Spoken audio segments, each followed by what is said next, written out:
It is Friday, December 23rd here in Draft Shark Studios in Rochester, New York. Welcome to our second ever DFS drafting show. I'm your host, Matt Schauf. With me, as always, Jared Smola.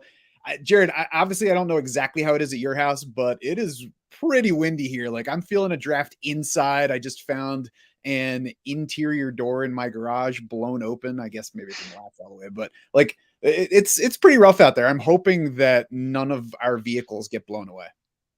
I'm hoping we don't lose power within the next 20 minutes so we can wrap up this podcast. We had our lights flicker twice earlier. I was like, oh man, this Nice. might not happen at all, but it hasn't happened in a while. So if we disappear suddenly, it's probably a power outage in this area. But I won't waste any more time so that we can get through these drafts. If you missed the first episode, we're just going to go through an underdog draft. We're going to go through a sleeper draft. It's DFS style, so it's the same kind of play that we're used to with those shows. We did our DraftKings and FanDuel already. But it adds drafting, and that obviously changes how you're building teams. That changes what you're getting to compete. And we're also going to talk a couple different kinds of formats. We're going to start on Underdog like we did last week, Jared. The main thing is Battle Royale, where you're drafting in 6-person drafts, but drafting those teams to compete in a large field tournament. So you're not actually competing against those 5 people. You're competing against the thousands of people that are drafting teams. So you have to keep that in mind when you're drafting a team and not just go through and pick the next player on the board and, Right. get your exposures that way, right? Yeah, I think we said it's 45,000 people in the Battle Royale, I believe. I mean, it's top heavy payout structure. So it plays like a DFS GPP where you want to be searching for ceiling, you want to be correlating your lineups a bit because you do need to, pretty much hit the top player at every position to win this thing. And you don't typically get as cute as you do with the DraftKings lineup, where you're looking for a cheap guy who can get you some points because you Yeah. still need ultimate ceiling from a smaller lineup. So we're looking outside of ADP. We're not necessarily going too far, though sometimes farther than usual. Let's look at that ADP right now, Jared. We'll start with the main slate, which is the Saturday games, not counting Yeah. Saturday night on Underdog. Quarterback first. Like, for me, this is not a position I'm going to get too cute at this week. Yeah, I mean, you can see in the ADP, it's top heavy. It's Allen, Mahomes, then kind of everyone else. And I think that's probably right. Like, I'm willing to take Allen and Mahomes, especially. I actually prefer Mahomes straight up for this. I just think he has better stacking options at cost, and I like obviously the run backs more on the Seattle side than I do anything on the Chicago side. So for me, it's kind of take one of those guys early or wait probably to my last pick, maybe my 5th round pick, and at that point you're probably just taking a quarterback that correlates with one of your wide receiver picks from earlier. And Travis Kelce, by the way, if you look at the overall DVOA, he's in the middle of round 1. Yeah. Patrick Mahomes is the 6th player. So you're probably not stacking those two guys in the same lineup. So you got to know that going into the draft. Don't expect to come away with a Patrick Mahomes, Travis Kelce team. But there are still Juju out there. There's the Seahawks receivers out there. I agree with Patrick Mahomes straight up over Josh Allen just because of the weather conditions facing both guys. Yeah, just like overall for this slate, like there's a clear top 4 and I would order these guys differently. Like for me, it's probably Jefferson, Kelce, Henry, McCaffrey. But I mean, it's a clear top 4. Then after that, it's kind of like the Wild West where you see these next few guys go in like any order in these drafts. And before we move away from quarterback, I said not getting too cute. The top 6 are going to go, Josh Allen, Mahomes, Joe Burrow, Justin Fields, Kirk Cousins, Geno Smith. Beyond that, we do have Dak Prescott right beyond those guys. Then Daniel Jones, Jared Goff, Gardner Minshew at 8, 9, 10. I'd be certainly willing to consider those guys, mixing them into lineups. They're outside of that top 6, so they're not going to go in all of the drafts. So there's a little bit of room to differentiate there. Yep, I think Prescott and Jones are the two guys that I think really aren't too dissimilar from Kirk Cousins and Geno Smith in terms of ultimate ceiling, and they're going to be much less owned in this contest. You mentioned the separation at quarterback. There's some separation at running back too, where Derrick Henry and Christian McCaffrey are leading drafts. And then we've got a slight gap to Saquon Barkley and then a slighter gap to Dalvin Cook. And then, incremental steps from there down. Yeah, to me, running back this week is way deeper than wide receiver, which is part of the reason that I'm taking Jefferson even over these two stud backs at the top of these drafts. I just feel better about some of these running backs you can get, with your last few picks. I mean, I like Miles Sanders. I like Nick Chubb this week quite a bit. And, it's going to be crappy conditions in Cleveland. I think Chubb's going to get 20 plus carries. So just generally, I've been trying to lean towards wide receivers early in these drafts this week and, fill in with the running backs with my last few picks.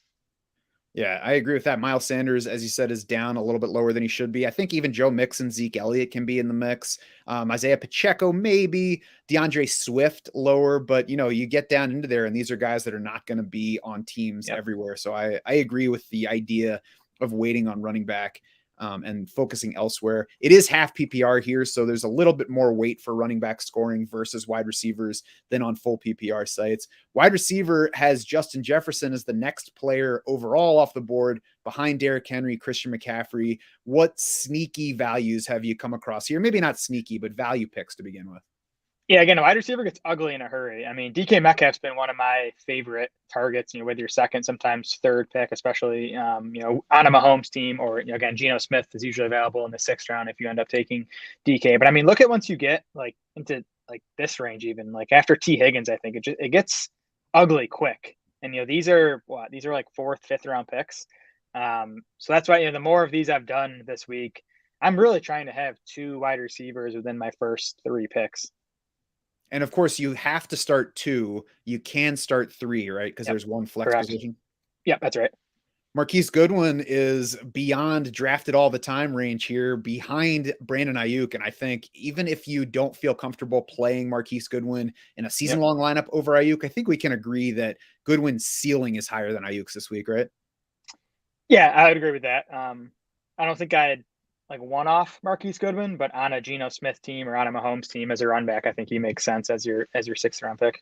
I'd be willing to throw him into the mix there as the last pick of the draft, somebody with upside to stash in my flex spot.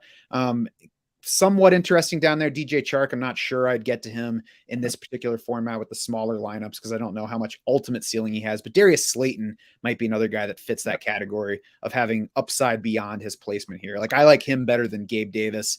I think his ceiling probably, I would say his ceiling is similar to Terry McLaurin's. My highest owned wideout right now, and it's kind of surprising because I don't feel like I love him this week, but evidently I do at ADP, is actually Devonta Smith. I just think in this range, he makes a lot of sense. And again, I still think there's, shootout potential in this Eagles-Cowboys game. Don't got to worry about weather. Gardner Minshew's a capable quarterback. So I like Devonta Smith, especially, as part of a game stack. Yeah, it's funny you should say that because I just did a sleeper draft right before this and added Devonta Smith to that team. I'm not sure. Right after I did that, I kind of quick picked Miles Sanders, and I'm not sure that I like Miles Sanders and Devonta Smith in the same lineup there. But, that's part of this draft thing. You're on the clock again quickly, and you got to make decisions. So you got to make sure you know what's up. We'll talk about sleeper in a few minutes. Tight end here, ADP wise. I mean, obviously, we all want Travis Kelce. And if you look at the ADP numbers, George Kittle is a couple of rounds beyond where Kelce is as the number 2 tight end. Yeah, and Kelce's still, far and away the top option at tight end. And again, to me, he's probably my number 2 overall player this week. But this is a stronger tight end slate than we've had most other weeks this season. I mean, we have Kittle and Andrews. I know they haven't been, they've been disappointing relative to what we thought we were getting in the summer, but they still have, high end upside. Then you have TJ Hawkinson, I think is a safe play. Maybe the upside isn't there. Dallas Goedert is back this week. Taysom Hill is a guy I'm getting more and more interested in with the crappy weather in Cleveland. I think, it could be a game where we get, 8 to 10 Taysom Hill carries. So I think, again, it's, we look at Dalton Schultz, who I think last week was the second tight end off the board in these, is, not even inside the top 6 tight ends this week.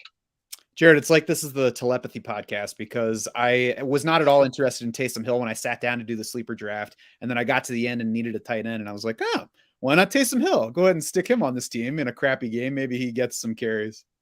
Yeah, I mean, he could easily finish as the number 2 scoring tight end on this slate. Yeah, I agree. So let's go ahead and sign up for one of those battle royale drafts, and we'll actually make our way through it and see what you end up with. Let's do it. So as we mentioned, the format here, just to run back through it, it is 6-person drafts. I got to get over to it so I don't get anything wrong with the lineup settings, though. But obviously, you need a quarterback, you need 1 running back, you need 2 wide receivers, you need 1 tight end, and then there's 1 flex spot. Did I say that correctly? That is correct. And then it's half PPR scoring. Otherwise, pretty much what you've come to expect from fantasy scoring, 4-point passing touchdowns, point per 10 yards, rushing or receiving. It is a large field tournament. As you said, 45,000 entrants, roughly 200K in total prizes, $5 entry though. So it's pretty easy to just run up a bunch of these teams and see what you can do with it. For sure, yeah, and going through these drafts so far, and even my teams, most of my teams have been 2 running backs this week again because that position is so much deeper than wide receiver. I do think the field is going to have the majority 2 running back team. So I do think trying to build a team with a 1 running back and 3 wideouts this week, if you can get 3 wideouts you feel good about, is a way to differentiate pretty easily.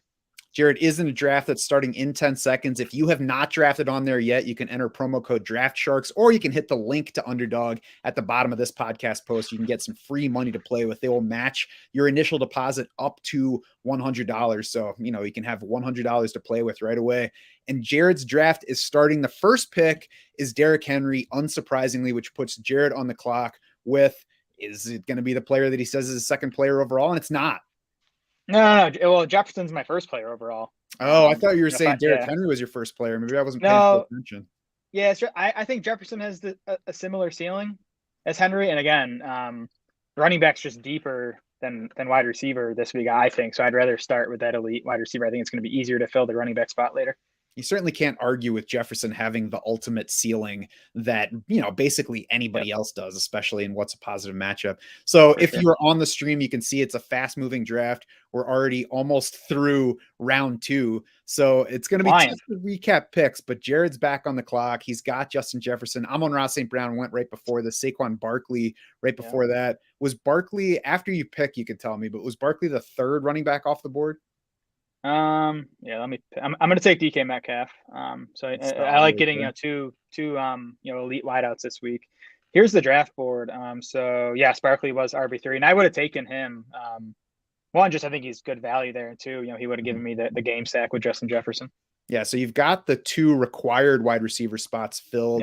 Now it's the time where you decide whether to take your first running back, first something else, or go ahead and get 3 wideouts. I think the downside, obviously there's upside in that the wide receiver spot can certainly score it, and it's going to get ugly soon. But the downside to going ahead and locking your flex in early is it leaves you a little bit less flexibility through the rest of the draft to kind of adjust for what's on the draft board. You're locked into filling those required positions the rest of the way. That's right. Yeah.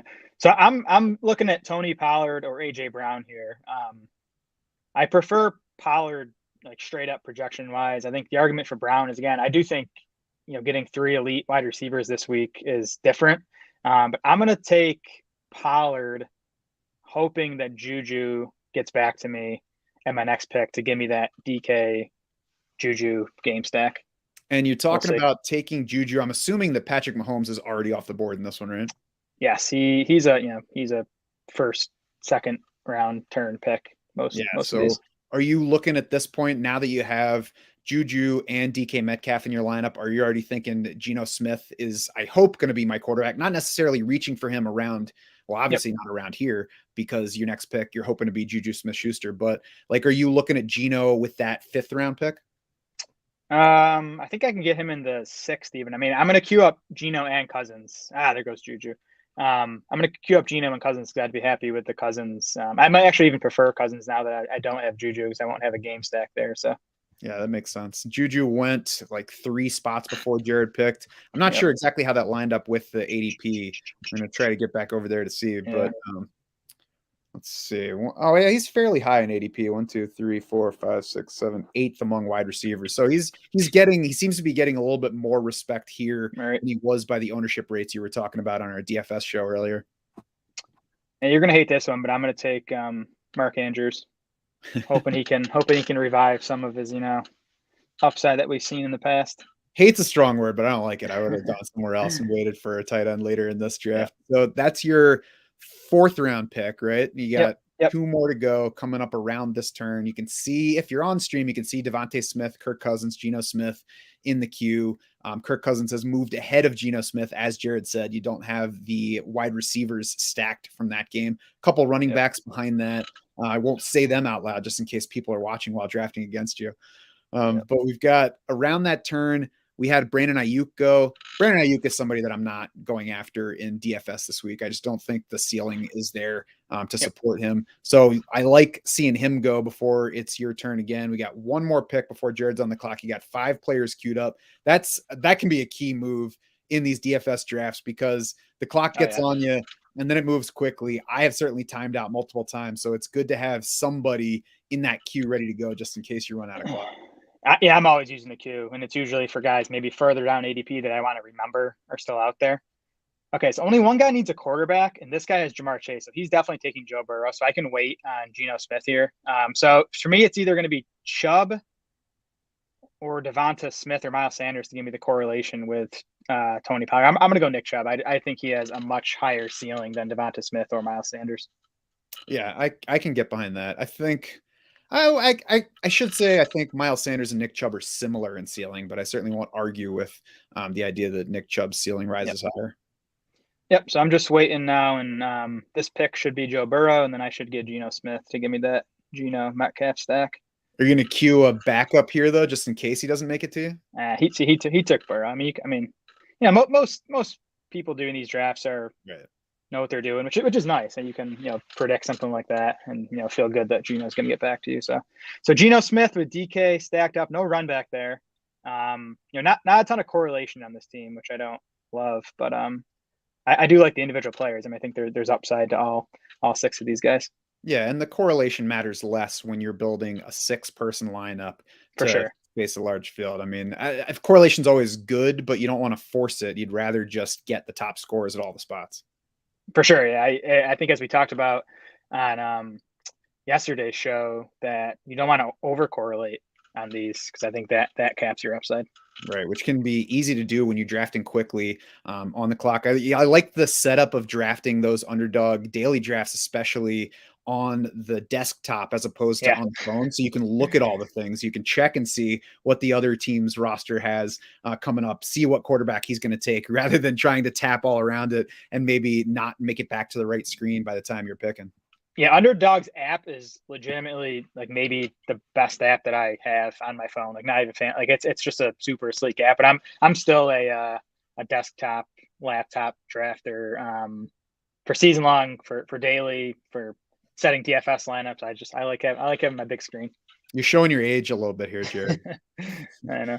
So we're going to switch over to Sleeper now, which I am sharing on the screen as we speak. And the format is similar in that it's DFS, but there are lots of differences here. First of all, the slate on Sleeper is the entire week. And obviously Thursday's out of the picture now because we're beyond that.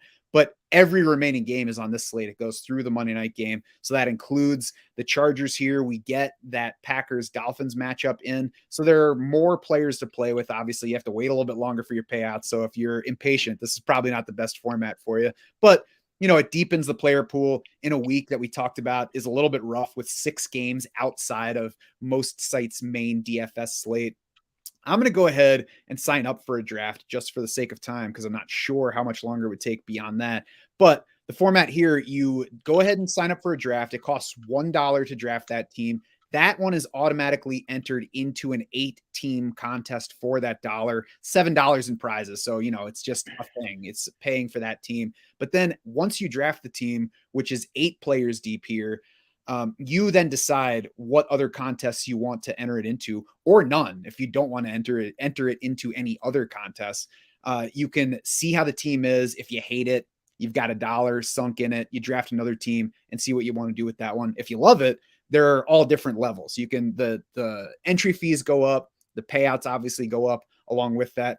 Desktop app is not my friend at the moment, so I'm going to close out of it and try to restart it and see if it goes. I do have the phone app just in case we don't get the desktop app going, but I'll open it back up and try to get back in. I did one draft, like I mentioned before that, so we'll try to review that draft board if I can get it open.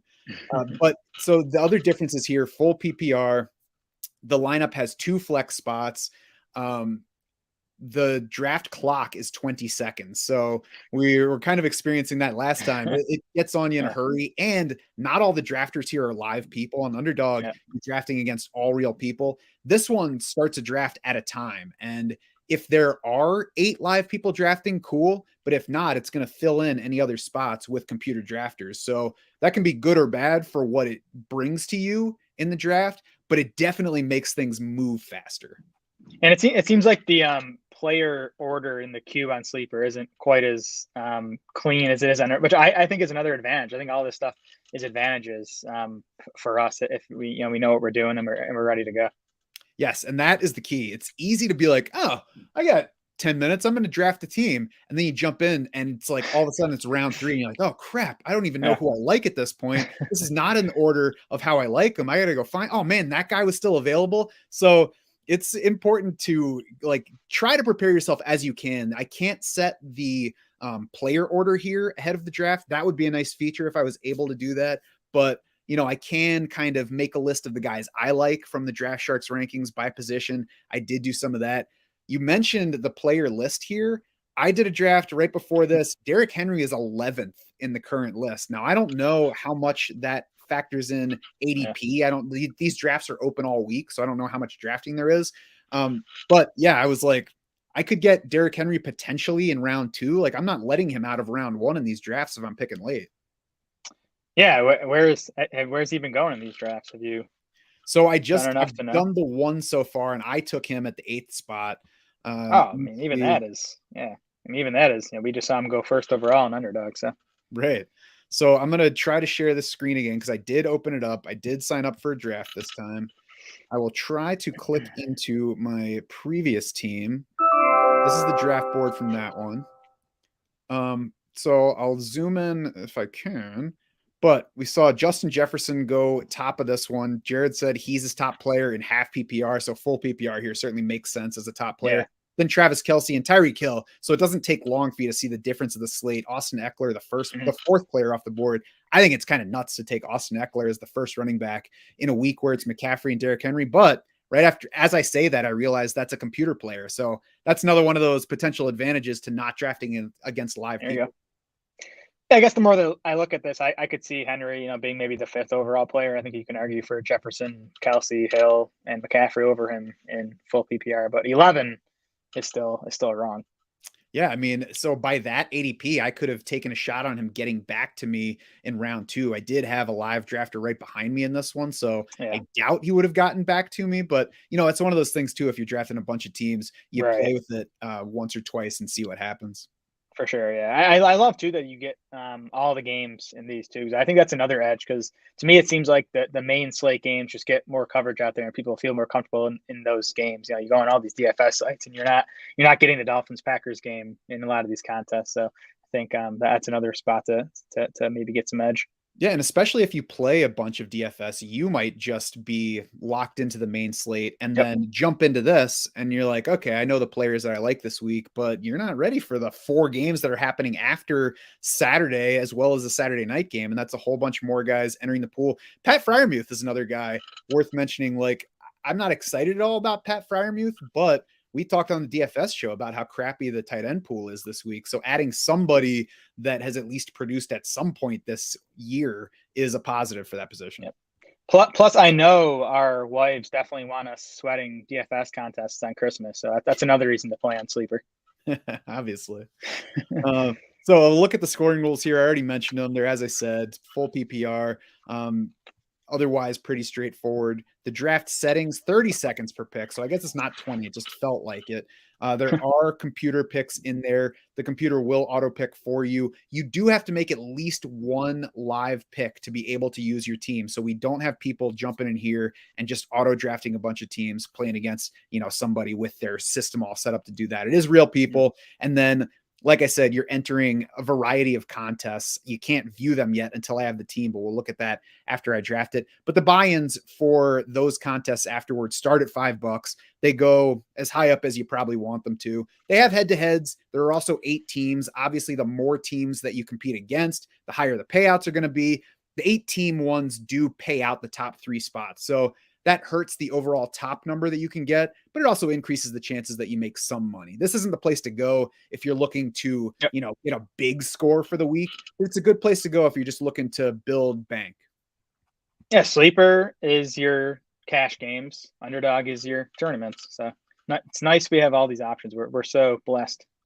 That's right. And of course, we didn't mention it on the underdog portion, but there are non-battle royale drafts there. You can do just, one-off drafts and compete against fewer people to try to build your bank there as well. Not as fun, but yeah, you can. That's right. So our draft is beginning here. I am picking 7th.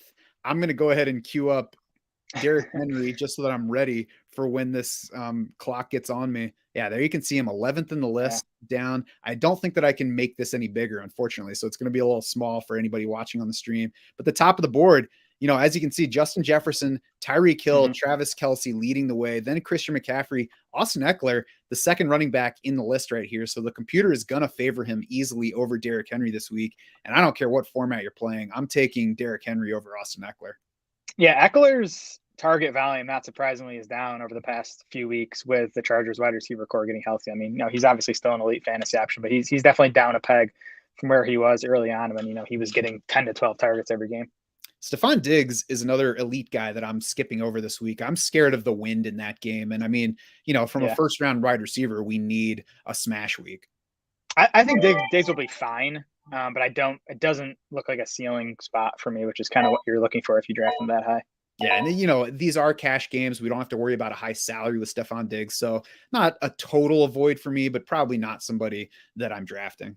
Yep, that's fair. We are underway. Tyreek Hill, the top pick here. Travis Kelce, second. I think Kelce might be my first pick. Yeah, to me, it's Kelce or Jefferson to me. I could go either way. I'm going to take a shot on Davante Adams here and see what happens with Derrick Henry around the turn. Yep. Nice. Derrick Henry made it back to me. So it went just the way we hoped. So running through the rest of the first round, it was Justin Jefferson, Christian McCaffrey, Eckler, Jamar Chase. I took Davante Adams, then CeeDee Lamb, Stephon Diggs around the turn, Derrick Henry, my second round pick, then Amon-Ra St. Brown, Jalen Waddle. We have just one other human team in here. So I think things will probably stick pretty close to the ADP board as we go through this draft. Which is nice. Makes things more predictable. You can do something you just did there. Pass on Henry, get Adams, and then get Henry on the way back. Juju Smith-Schuster off the board early in round 2 here, which I'm sure you like, Jared. I'm looking at Dalvin Cook. I was hoping that DK Metcalf was going to get to me, but he just went 2 picks ago. You can hear the clock already ticking on me like, dude, you're running out of time. Yeah. I think I'm just going to go ahead and take Dalvin Cook and get monsters at running back. And now it's my turn again already. So I'm going to try to look wide receiver here. We talked about Devontae Smith earlier.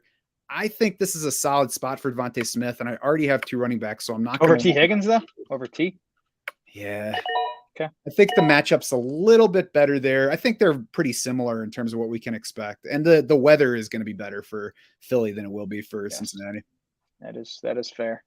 DeAndre Hopkins, definitely a big name I'm skipping over, by the way. Oh yeah, I can't believe how high I'm seeing him ranked by other sites. Yeah, I like the Dalvin Cook pick. I'm going to try to get Cook or Jefferson and basically any DFS or daily team I make this week. I'm going to cue TJ Hawkinson because tight end's going to get ugly, and I'm not loving the top options at other positions right now. Thank goodness there's one other human in this draft to slow down the clock a little bit for me. What's the quarterback landscape look like at this point? What is it? Like Fields is got Herbert that's right. Still. Yeah. Is Mike Williams still on the board? Yes. Mike Williams and Justin Herbert is interesting. I'm going to go ahead and take Mike Williams right here. Love that. Justin Herbert made it back, so I'm going to do that. So this could be a little bit more of a team that I might put in a higher dollar 8-team format now. I'll still play it against head-to-head, but it's a team that I like better than that Miles Sanders and Devontae Smith lineup before for a head-to-head matchup. Yeah, for sure. A higher ceiling to this team for sure. All right, so let's go back over to tight end. Nothing I feel like I need in this round. I've got 1 flex to play with and a clock telling me how close it is to finishing up. I don't know. Zeke Elliott, you think here maybe? Either that or DeAndre Swift. I think I'm just about to time out. Adam Thielen is the pick. Not who I would have gone with, but that's the lesson here. So now I need a tight end. Gerald Everett's on the board to stack there. Pat Freiermuth. Taysom Hill. It's true. Let's do it. If you're making this team for more upside. Yeah. So this is a team that I would be more interested in for like a larger field tournament. Like I mentioned, that's not an option here, but 8-team is interesting. I probably won't go above the $25 entry, which has a top payout of something like 110.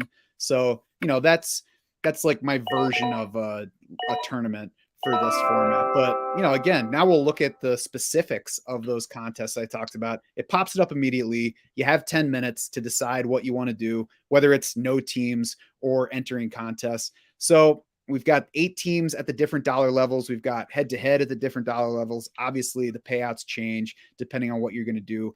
I'm going to go with a couple of 8-team $25 ones, try to win the top prize there, figuring that I've got an okay chance of at least making the top 3 out of 8. And then for head-to-head, I think I'll stick with $5 and enter 3 of those. And so we choose those, we hit next, we hit confirm, and hopefully it goes through this time, unlike my draft sign up previously, because my first draft had a similar issue. But I mean, that's drafting. There's no reason for people to watch that portion of it, but that's drafting on Sleeper. You can hit promo code Draft Sharks if you're already on Sleeper and want to deposit money. Hit promo code Draft Sharks. You'll get a 100% deposit match there up to $100 as well. Or you can just click the link at the bottom of this podcast post. That'll get you to the same place. Put money in. You're probably already playing in leagues on Sleeper. Maybe you didn't even know that you could also make money in this format that you're already using. That also, by the way, has an easy to peruse app on your phone. So while you're watching games or doing whatever else this weekend, you can do one of these drafts and enter some contests. Yeah, awesome app, awesome site. I love how unique that format is, both in the way it's set up to draft and also the way that you enter those different contests after drafting. I think that's that's something that doesn't exist elsewhere in fantasy football. Yes, I'm glad for these 2 sites entering, bringing the DFS drafting to us, making it so easy to do, because I much prefer playing this particular format as opposed to just building lineups in my parents' basement and then entering them against max players. I'm at least in my own basement when I do it, not my parents. There you go. I'm in my own basement too, but I mean, I got to follow the stereotype. So that's going to do it for this second ever DFS drafting show. Like I said, click the link at the bottom of this podcast post. You can get free money to play with on either Sleeper or Underdog, or both if you're feeling randy this week. For Jared Small and the entire Draft Sharks crew, I'm Matt Schaff saying thanks so much for swimming with us.